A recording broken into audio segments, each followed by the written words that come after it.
कि हम वर्तमान में कहां पे धोखा खा रहे हैं।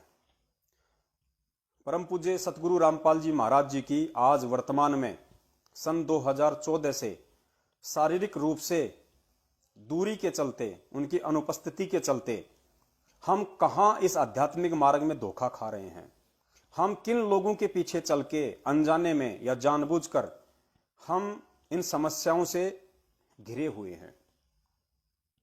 ये सत्संग 3-4 मिनट का है और जब आप इसको समझेंगे तो इसमें इतना गहरा रहस्य परमेश्वर ने दिया हुआ है कि सतगुरु देव जी की अनुपस्थिति में, उनकी गैर हाजिरी में यदि हमने भक्ति मार्ग पे चलना है, यदि हमने आने वाली समस्याओं से, संकटों से निजात पानी है, यदि हमने अकाल मृत्यु से बचना है, यदि हमने सतगुरु देव जी का कृपा पात्र बना रहना है, तो हमने किन चीजों को फॉलो करना पड़ेगा, हमने कैसी कैसी सावधानियों को फॉलो करना पड़ेगा। सुनिए गुरुदेव जी के मुख से। रखो, क्योंकि आपको घर से निकलने से पहले ये पढ़ाई आप नित्यनियम में भी पढ़ते हो। अपने नित्यनियम के अंदर आपको बहुत कुछ विज्ञान है। विज्ञान माने तत्व ज्ञान है, विशेष ज्ञान है। और इस ज्ञान को आप केवल एक रूटीन में पढ़ लेते हो कि हमने ये एक पढ़ना है, प्रतिदिन नित्यनियम करना ही करना है, लेकिन एक व्यवस्था बनाकर नहीं इसको प्रतिदिन करना चाहिए। नित्य नियम के विषय में परमेश्वर का ये 3 से 4 मिनट का सत्संग है, जिसमें गुरुदेव कह रहे हैं कि आप जो नित्य नियम करते हो रोजाना, इसको केवल ये सोच के नहीं करना है कि मुझे करना ही करना है, इसको कोई मजबूरी मान के नहीं करना। नित्य नियम के अंदर ही सारा रहस्य, सारा राज, सारे संकेत, सारे आदेश परमेश्वर ने हमें दिए हुए हैं। और अब आगे गुरुदेव बताएंगे कि गुरुदेव का सबसे बड़ा आदेश क्या होता है। पीला पर्चा, ऑडियो, किसी व्यक्ति के कहने से, किसी व्यक्ति विशेष के द्वारा आदेश देने से कि गुरुजी का ये आदेश है, गुरुजी ने ऐसा कहा है, ये भक्ति मार्ग में नहीं चलता है। और पिछले 7 साल से संगत के सबसे बड़े दुख का कारण यही है कि संगत ने परमपिता परमेश्वर सतगुरु रामपाल जी महाराज जी के द्वारा सन 1994 से 2014 तक जो सत्संग किए, उन सत्संगों को आधार ना बना के और कुछ व्यक्ति विशेष के पीछे चलना, गुरुजी के परिवार वालों के पीछे चलना, उनके द्वारा कुछ भी बता देना और आप और हमारे द्वारा उन सभी बातों को आंख बंद करके विश्वास कर लेना, उसको अमल में लाना, सबसे बड़ी हमारी गलती रही है। और हमारी मर्यादा टूटने का सबसे बड़ा कारण यही है। और वर्तमान में गुरुदेव की भक्ति करते करते भी दुख, संकट, परेशानी आने का सबसे बड़ा कारण यही है कि हमने गुरुदेव के सत्संग रूपी आदेशों पे चलने की 1% भी कोशिश नहीं की। तो सुनिए, गुरुदेव खुद कह रहे हैं कि आदेश क्या होते हैं। जितनी देर भी इसको सुनो, किसी भी पार्ट को, इसके नित्यनेम का जितना भी बुद्धि मन निश्चल हो तेरा आपका, तो ये विचार करे कि इसमें क्या बोला है मालिक ने अपनी वाणी में, क्या आदेश है तेरे लिए। देखिए, फिर ये विचार करे कि इसमें क्या बोला है मालिक ने अपनी वाणी में, क्या आदेश है तेरे लिए। क्योंकि आप अब देखो कितनी बड़ी बात पूज्य गुरुदेव जी ने बताई है कि जब भी आप नित्य नियम करो और जितनी भी देर आप नित्य नियम करो, जब तक आपकी बुद्धि मन निश्चल हो, इस वाणियों पे जब तक आपका मन ध्यान हो, आपका मन केंद्रित हो, आपका ध्यान इन वाणियों में जब तक है, तब तक जो वाणियां नित्य नियम में गुरुदेव के द्वारा हमें समझाई जा रही हैं बोलकर, उन वाणियों में क्या आदेश है आपके लिए, यानी सतगुरु का आदेश क्या है, यहां गुरुदेव ने बता दिया कि इन वाणियों से आपको यह निष्कर्ष निकालना है कि पूज्य गुरुदेव का मेरे लिए क्या आदेश है। यानी सुबह का जो नित्य नियम है, दोपहर की आरती है, शाम की आरती है, और गुरुजी के जो सत्संग हैं, वो एक भगत के लिए सबसे बड़ा आदेश है। जिस प्रकार ट्रेन बिना पटरी के नहीं चल सकती, कोई कितनी भी कोशिश क्यों ना कर ले, चाहे कितनी अच्छी रोड क्यों ना बना दी जाए, ट्रेन बिना पटरी के नहीं चल सकती, क्वाइट इम्पॉसिबल। ठीक उसी प्रकार अगर कबीर परमेश्वर के भक्ति मार्ग पे अगर किसी भगत ने मोक्ष प्राप्ति के लिए भक्ति करनी है, इस मार्ग पे चलना है, सतगुरुदेव जी से लाभ प्राप्त करने हैं, उनका कृपा पात्र बने रहना है, तो आपको सतगुरुदेव जी के सत्संग रूपी पटरी पे चलना ही पड़ेगा। अन्यथा इसका दूसरा कोई इलाज, कोई उपचार नहीं है। सुनिए पूज्य गुरुदेव जी से। अपनी वाणी में क्या आदेश है तेरे लिए, क्या आदेश है तेरे लिए। क्योंकि आप पौन घंटा नित्यनेम करते हो, इसमें ज्यादा से ज्यादा आपका मन 20% इस नित्यनेम के अंदर आप 20% ही सुन पाते हो। उस 20% को भी यदि आप विचार करो डेली, उस 20% को भी यदि आप विचार करो डेली कि इसमें क्या आदेश है मालिक का, क्या आदेश है मालिक का, और फिर अपने जीवन को सारा दिन, उस दिन को ऐसे ही सुचारू रखो। ये विचार करो कि क्या आदेश है मालिक का आपके लिए, और फिर अपने सारा दिन अपने जीवन को उसी तरीके से ढालो, उसी तरीके से चलो।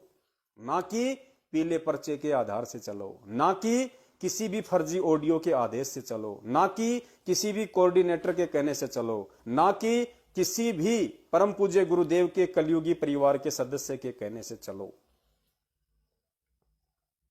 इतना बड़ा गुप्त संकेत परमेश्वर ने अपनी इस वाणी में दे दिया कि आपने इन वाणियों के आधार से ही अपने जीवन को नियमित करना है, नियमित रूप से ढालना है। यहां गुरुदेव ने यह जिक्र नहीं किया कि मेरे परिवार के हिसाब से चलो, मेरे बेटा बेटी जो कह दे उसके हिसाब से चलो, या कोई मेरे नाम से तुम्हारे को लेटर दिखा दे, कोई पीली चिट्ठी दिखा दे उसके आधार से चलो, या मेरा भाई तुम्हें कोई आदेश दे दे उसके आधार से चलो। नहीं, क्योंकि ये परमात्मा है, इसका एक एक शब्द हीरा मोती लाल है, और इसका एक एक शब्द हजारों वर्षों तक चलेगा।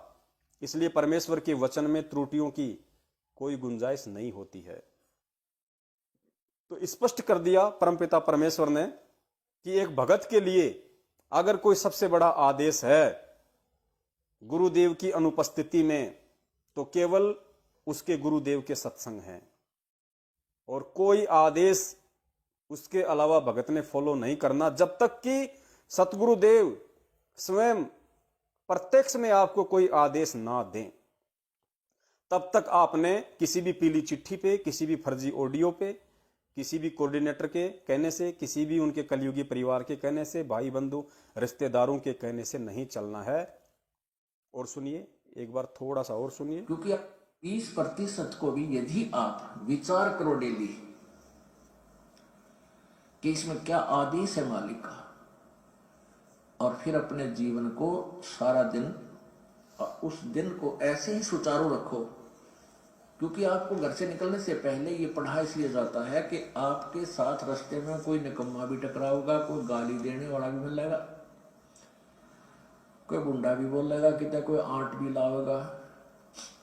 तो उनके साथ आपने कैसे व्यवहार करना है। आवत गाली एक है, उल्टा हो अनेक, और कहे कबीर ना उलटी हुआ रहे एक की एक। इसको पढ़ना नहीं है।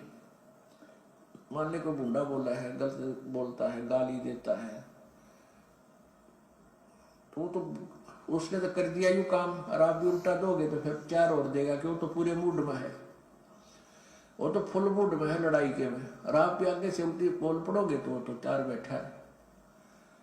जब बरसात क्या उनका मुकदमा रोज कर लेते दिन में। तो कहते परमात्मा आवत गाड़ी एक है, उल्टा हो अनेक, और कहे कबीर ना उलटी हो रहे एक का एक। और देख आगे कितनी प्यारी बात कही है। गाली ही से उपजे कलह, कष्ट और मौत, मृत्यु तक तो पहुंच जाती है एक छोटी सी गाली। गाली ही से उपजे कलह, कष्ट और नीच, हार चले सो संत है, लाग मरे सो नीच। हम भगत भी हैं, और दूसरा में बुंडा अच्छा बोल रहा है, और उसने मान ले पुलिस किस कह दी, हमने उसके 2 दड़ाक धर दिए, उल्टे भी बोल दिए, फिर वो मारने पर उतारू हो गए, फिर हमने भी ठोक दिया। हो सकता है आप उसे तगड़े भी हो और अच्छा भी संभाल दो, फिर आप में उसमें कसर के रहेगी। आप तगड़े भी हो और आपसे हल्का आदमी भी आपने बुढ़ा अच्छा बोला है, उसने बालक समझ के अनजान है, उससे बचो। मैं उसने बालक समझ के एक अनजान है, उससे बचो। तो इन नित्य नियम करने का डेली हमें जो पाठ करते हैं, इससे ज्ञान यज्ञ तो होता ही है। ज्ञान यज्ञ के साथ हमने समाधान भी इसका साथ पैरेलल करना पड़ेगा, तभी इसके पढ़ने का लाभ है। एक लाभ तो हो गया ज्ञान यज्ञ का, और उसके ऊपर अमल हमने किया नहीं, उसका काम फिर सारा बिगड़ गया। परमेश्वर कहते हैं इसका एक लाभ है ज्ञान यज्ञ का, और फिर हमने उसके ऊपर अमल किया नहीं, तो कहते फिर सारा काम बिगाड़ दिया। फिर उस ज्ञान का क्या महत्व रह गया? आपको परमेश्वर की वाणियों के विरुद्ध, आपको परमेश्वर के वचनों के विरुद्ध, परमेश्वर के सत्संगों के विरुद्ध, परमेश्वर के आदेशों के विरुद्ध आपको कोई भी व्यक्ति, जिस प्रकार सतलोक आश्रम मैनेजमेंट हरियाणा विशेषकर वही संगत को भ्रमित कर रहा है काल प्रेरणा से, अन्य कोई व्यक्ति किसी प्रकार का कोई आदेश मनमुखी रूप से संगत में पारित नहीं करता है। तो जो भी आदेश आपको पीले पर्चों के माध्यम से सुनाए जाते हैं, या ऑडियो के माध्यम से सुनाए जाते हैं, या व्हाट्सएप पे मैसेज टाइप करके भेजे जाते हैं, और गुरुदेव कहते हैं यदि आपने ज्ञान आधार से उसकी तुलना नहीं की, यदि आपने अपने गुरुदेव के सत्संगों से उन आदेशों को मैच नहीं किया कि कितना सही है कितना गलत है, और आंख बंद करके यदि आपने अमल कर लिया, तो गुरुदेव कहते हैं फिर आपने सारा ही काम बिगाड़ दिया। यानी सत्संग सुनने का फिर कोई मतलब शेष रह ही नहीं जाता है। सुनिए थोड़ा सा पूज्य गुरुदेव के मुकम्मल से। ज्ञान यज्ञ के साथ हमने समाधान भी इसका साथ पैरेलल करना पड़ेगा, तभी इसके पढ़ने का लाभ है। एक लाभ तो हो गया ज्ञान यज्ञ का, और उसके ऊपर अमल हमने किया नहीं, उसका काम फिर सारा बिगड़ गया। तो कहते हैं ये बातें कहन सुन के नहीं भाई, ये कर पाड़न की है। ये बातें कहन सुनन की नहीं, ये बातें कर पाड़ने की हैं। अब आप में से कितने भक्तों ने खाली कहने सुनने तक सीमित रखा, और कितने भगत इन वाणियों को कर पाड़ गए? तो जाहिर सी बात है, जितने भी सत्सेवक भाई बहन हैं जो पिछले 6 वर्षों से केवल अपने परमपिता परमेश्वर सतगुरु रामपाल जी महाराज जी के सत्संग रूपी आदेशों के अतिरिक्त किसी भी अन्य व्यक्ति की बात को महत्व नहीं देते हैं, चाहे गुरुदेव का भाई हो, चाहे गुरुदेव की भाभी हो, चाहे गुरुदेव का बेटा हो, बेटी हो, रिश्तेदार हो, चाहे कोई स्टेट कोऑर्डिनेटर हो, चाहे कोई फर्जी नामदान संचालक हो, हमारे लिए सब के सब 2 कौड़ी के जीव हैं, और हम भक्ति मार्ग में जीव के द्वारा निर्देशित किए गए आदेशों की पालना नहीं कर सकते, जब तक कि उन आदेशों को हम पूज्य गुरुदेव जी के सत्संगों से, उनके सत्संग रूपी आदेशों से मैच ना कर लें। अगर वो आदेश जो किसी व्यक्ति विशेष के द्वारा दिए जा रहे हैं, जो किसी पीले पर्चे के माध्यम से आप और हमें सुनाए जा रहे हैं, जो किसी ऑडियो के माध्यम से आप और हमारे को बताए जा रहे हैं, या किसी कोऑर्डिनेटर और फर्जी नामदान संचालक के द्वारा हम तक भिजवाए गए हैं, जब तक हम उन आदेशों का पूज्य गुरुदेव जी के सत्संग आधार से निष्कर्ष नहीं निकाल लेते हैं, तब तक हम उन चीजों को फॉलो नहीं करते हैं। और यही इस कबीर परमेश्वर के भक्ति मार्ग की सबसे बड़ी खासियत है, विशेषता है। अन्यथा कदम कदम पे धोखा है, कदम कदम पे काल ऐसी ऐसी सूक्ष्म चाल चलेगा, आप समझ भी नहीं पाओगे कि मेरे साथ हो क्या गया।